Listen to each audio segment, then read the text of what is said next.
दादा, काय बैठक पार पडली आज ग्रामस्थांबरोबर, काय चर्चा झाली? मुळात शिर्डीमध्ये ग्रामस्थांनी ज्या पद्धतीने वाढते गुन्हेगारीचा प्रश्न उपस्थित केला त्यावर प्रशासनाने कारवाई सुरू केलेली होती. आठवड्याभरात चांगल्या पद्धतीने कारवाई झाली. ती कारवाई होऊन कालची जी घटना घडली ही व्यक्तिगत वादातून आणि 2 महिन्यापूर्वी किंवा 1.5 महिन्यापूर्वी झालेल्या घटनेला कुठंतरी पुनर्वृत्ती त्याची करण्यात आली आणि हा एकाच समाजामधल्या 2 परिवारामधला वाद होता जो समोर आला. ही घटना अगोदरच्या घटनेसारखी नव्हती, पण तरी सुद्धा आपण केलेल्या कारवायांवर अधिक अजून प्रबळ कारवाई करण्याच्या दृष्टिकोनातून माननीय SP साहेबांनी एक 8 लोकांचं स्पेशल पथक शिर्डीसाठी तयार केलं. त्याची ऑर्डर ॲडिशनल SPच्या माध्यमातून आता निघाली असेल संध्याकाळी. हे पथक लोकल क्राईम ब्रांचच्या अंडर काम करेल, शिर्डीमध्ये स्थायी राहील आणि जेवढे गुन्हेगार आज ज्यांच्यावर गुन्हे दाखल आहेत त्या सगळ्यांचा राऊंडअप घेणे, ज्यांच्यावर वेपनचे गुन्हे दाखल आहेत त्यांची चौकशी करणे, कुठलाही तडीपार व्यक्ती शिर्डीमध्ये नाही ना, असं एक स्पेशल पथक तयार करून आपण आता पुढची कारवाईला सामोरे जात आहोत. अनेक गोष्टी ग्रामस्थांनी देखील सुचवलेल्या आहेत. 11:30 किंवा 11 नंतर पूर्णपणे आस्थापना बंदीची घोषणा आपण आता करतो आहोत. यानी की 10:30ची आरती संपल्यानंतर 11 वाजेनंतर शिर्डी पूर्णपणे बंद केली जाईल असं प्रकटन आपण उद्यापासून पुढचे 4 दिवस रिक्षामार्फत सगळ्या ग्रामस्थांना कळवतोय. काही शिर्डीमध्ये एरियाज आयडेंटिफाय केलेत ज्यामध्ये 11:30 नंतर रस्त्यावर कोणीही व्यक्ती त्या ठिकाणी चालताना दिसला तर त्याला त्या ठिकाणी विचारणा करून अटक केली जाईल.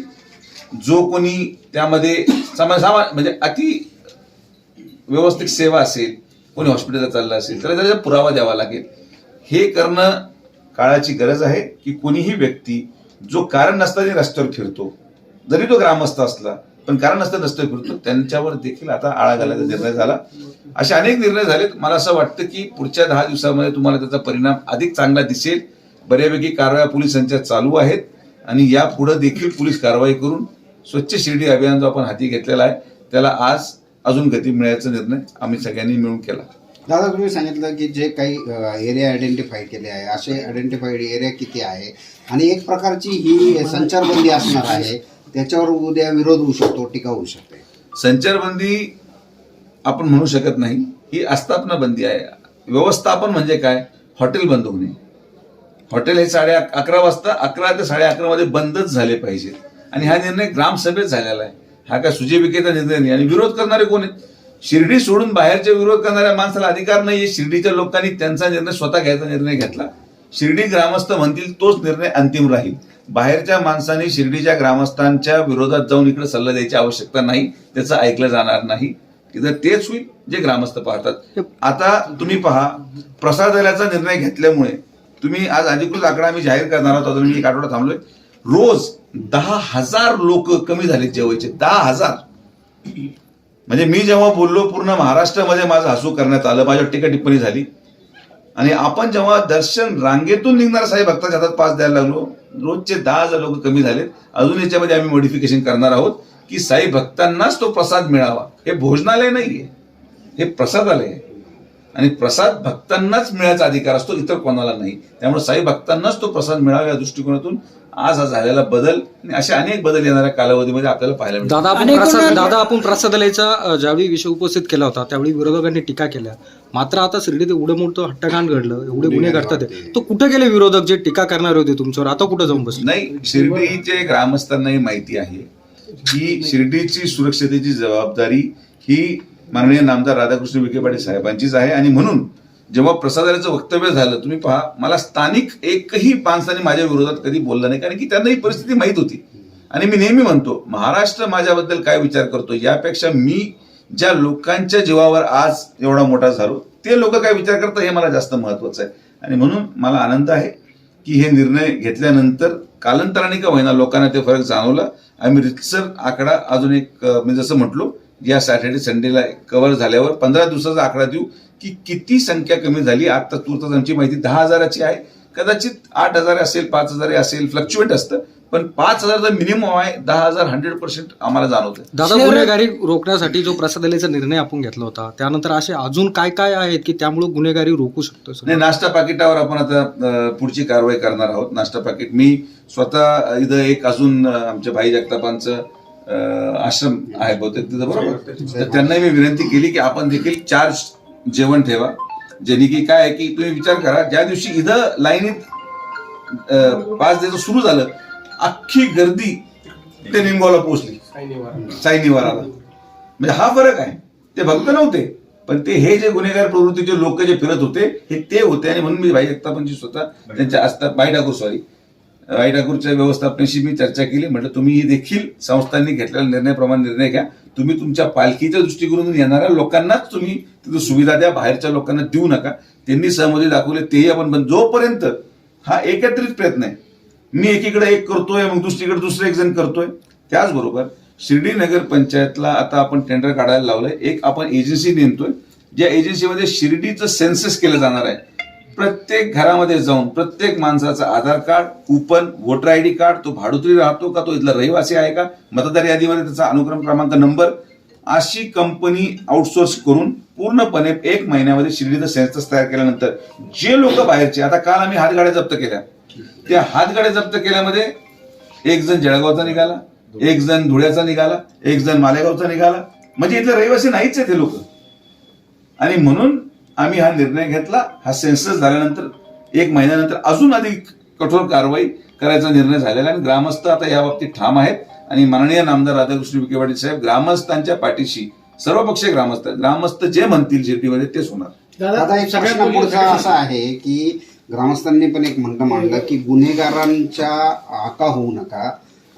कुठं बघितलं तर विखे पाटील परिवाराच्या पण शुभेच्छेसाठी काही गुन्हेगारांचे फोटो होते, शिर्डीच्या काही नेत्यांसाठी फोटो होते. ह्याच्यावरही मागही टीका झाली होती. आता मात्र काय भूमिका घेतली? विषय कोण फोटो लावतं आणि त्याला आम्ही पाठबळ दिलं तर विषय आहे. फोटो लावायचा प्रत्येकाचा अधिकार आहे. काही गुन्हेगार संरक्षणासाठी आपला फोटो टाकतात, पण उद्या ज्या लोकांनी फोटो लावले असतील त्यांनी जर गुन्हा केला तर तो जेलमध्ये सापडणार. त्यांनी माझा फोटो लावू, गळ्यात माझं लॉकेट घालू, काहीतरी त्याच्या घराबाहेर माझा पूर्ण मोठा फ्लेक्सबोर्ड लावला तरी कारवाई होणारच. त्यामुळे त्या बाबतीत ज्यांना ते एवढं मोठं समाज आहे, सगळ्यांना कंट्रोल करणं मला शक्य नाही. पण गुन्हा झाल्यावर तो किती जरी माझ्या जवळचा कार्यकर्ता असून, नगरसेवक का असना, त्याला अटक होणार. दादा, मतदार यादीचं जर बघितलं तर ग्रामसभेत हा विषय घेतला गेला की मोठ्या प्रमाणावर बाहेरील लोकांना आणून इथं मताधिक्य केलं जातं. पुढे स्थानिक स्वराज्य संस्थेच्या निवडणुका आहेत, काय चाचपणी केली जाणार आहे मतदार यादीची खास करून? मी आपल्याला तेच सांगितलं की एक कंपनी आपण नेमतोय. नगर परिषदेवर प्रशासनावर भरपूर दबाव आता आलेला आहे. त्यांना पाण्याची सोय पाहिजे, कचऱ्याची सोय पाहिजे, अतिक्रमण पथक त्यांचं आहे. त्यामुळे आता हे जे कोमिंग ऑपरेशन किंबोना प्रत्येक सेन्सस ज्याला म्हणतो आपण तयार करायचा आहे शिर्डीचा, तो आपण आउटसोर्स कंपनी जाहिरात आता येईल 1 आठवड्यामध्ये. जाहिरात आल्यानंतर एक कंपनी नेमली जाईल, त्याचे 100 एम्प्लॉईज राहतील. प्रत्येक घरात घर टू घर जाऊन सगळं आम्ही सर्व्हे करू आणि जे लोक सापडणार नाही त्यांचे नावं परमनंटली मतदार यादीतून वगळण्याचा निर्णय घेतलाय. हा निर्णय अगोदर पण घेतला गेला होता, पण दुर्दैवाने नगरपालिका ओव्हरबर्डन असल्यामुळे हे काम आम्ही करू शकलो नाही. म्हणून हा कंपनी आउटसोर्स करून निर्णय आम्ही करला आहे. शिर्डीतले जे इतर सगळे ग्रामदैवत मंदिर आहेत ते ग्रामस्थांनी ताब्यात घ्यावेत असा देखील काही विषय झालेला आहे. काय नेमकं या संदर्भात? यामध्ये अनेक असे मंदिरं आहेत शिर्डी परिसरामध्ये जे त्याच्यावर ट्रस्ट आहे, मात्र ते मंदिर नगरपालिका किंवा शासकीय जागेवर बांधले गेले. आणि म्हणून असा निर्णय झाला की जेवढे मंदिरं शिर्डीच्या लगत आणि शिर्डीमध्ये म्हणजे नगरपंचायती हद्दीतच जे शासकीय जागेवर आहे, मग ती जागा नगरपंचायतची असो, महाराष्ट्र शासनाची असो, या सगळ्या मंदिरांचे एक्झिस्टिंग ट्रस्ट बरखास्त केले जातील आणि सगळ्या मंदिरांचं एक सिंगल ट्रस्ट करून याचं पूर्ण आलेला इन्कम, याचा आउटपुट, याचा आस्थापना खर्च आणि शिर्डीच्या विकासासाठी त्या पैशाचा वापर व्हावा असं ग्रामस्थांची मागणी होती. आणि मला वाटतं महिन्याभरात ते ट्रस्ट फॉर्मेशनची प्रक्रिया आम्ही सुरू करू. ओके दादा, अतिक्रमण काढण्याचं मोहीम सुरू होणार आहे, नोटिसा सुद्धा आल्या आहेत. मात्र अनेक जण त्यात संभ्रमावस्थेत आहेत. काही स्वतःहून काढताय आणि काहींचं म्हणणं स्टे आलाय, दादांनी त्याच्यावर प्रयत्न केलाय वगैरे. विषय अतिक्रमण कुठलं हा मुद्दा आहे. शिर्डीमधलं अतिक्रमण 12 तारीखचं 15 तारखेला आता अतिक्रमण काढायला नोटीस दिलेल्या आहेत. 11 नंबर चारी जी आहे त्याची नैसर्गिक परिस्थिती वेगळी आहे. आज 12 नंबर चारीचा जेव्हा सर्वे केला तर 8 अवैध दारू बनवणारे दुकानं आम्हाला सापडली. तर मग त्याची पूर्ण चारी मोकळीच केली जाणार. 11 नंबर चाळीचा विषय तिथं रहिवास आहे, तिथं लोक राहतात आणि म्हणून त्यांच्यामध्ये त्यांना कशी पुनर्वसनासाठी जागा उपलब्ध करून आपण द्यायचा निर्णय घेतला. पण जी जागा आपण देत होतो तिथं ग्रामस्थांचा विरोध ग्रामसभेमध्ये झाला की आम्हाला हे लोक इथं नको, म्हणून त्या संदर्भात मिटिंग होती. मला असं वाटतं आज न्यायालयामध्ये ती केस चालू आहे. न्यायालयाने जर स्टे दिला तर इरिगेशन आपली जागा मोकळ्या करण्यासाठी प्रशासन जी पुढे कारवाई करेल. मात्र लोकांचं पुनर्वसन पण होणं गरजेचं आहे. जे लोक 15-20 वर्ष झालेत जे राहत आहेत, आता शिर्डीमध्ये देखील आम्ही आमचा नाला रोड असेल, आंबेडकर नगर असेल, पर्यायी जागा नगरपंचायत दिल्यानंतर जर लोक जात नसतील तर मग नगरपालिकेची चूक नाही. नगरपालिका कारवाई करणार. आम्ही तुम्हाला जागा देतोय, प्रॉपर डेव्हलप जागा देतो राहायला, तरी तुम्ही अट्टास आहे की आम्ही इथंच राहणार, तर ते चुकीचं आहे. तर मला असं वाटतं ग्रामस्थांशी संवाद करून, त्या लोकांशी संवाद करून ते लोक ऐकतील. आणि नाही ऐकलं तर नाईलाजास्तव अतिक्रमण काढायची मोहीम ही संपूर्ण अहिल्यानगर जिल्ह्यात घेतलेली आहे, तर ती शिर्डीमध्ये पण होईल. काही संस्थांची सुरक्षा व्यवस्था जी आहे ती कोलमडल्याचं बघायला मिळत आहे. ते बघितलेली घटना असती मात्र न बघायची भूमिका घेतात. यांच्यावर काही अंकुश आणला जाणार का? नाही, आता दुर्दैवी बाब ही आहे की एवढं मोठं सगळं अनेक वर्षापासूनच साठलेलं, जसं मी तुम्हाला म्हटलो, या प्रश्न आहे, याला टप्प्याटप्प्याने आपण करू.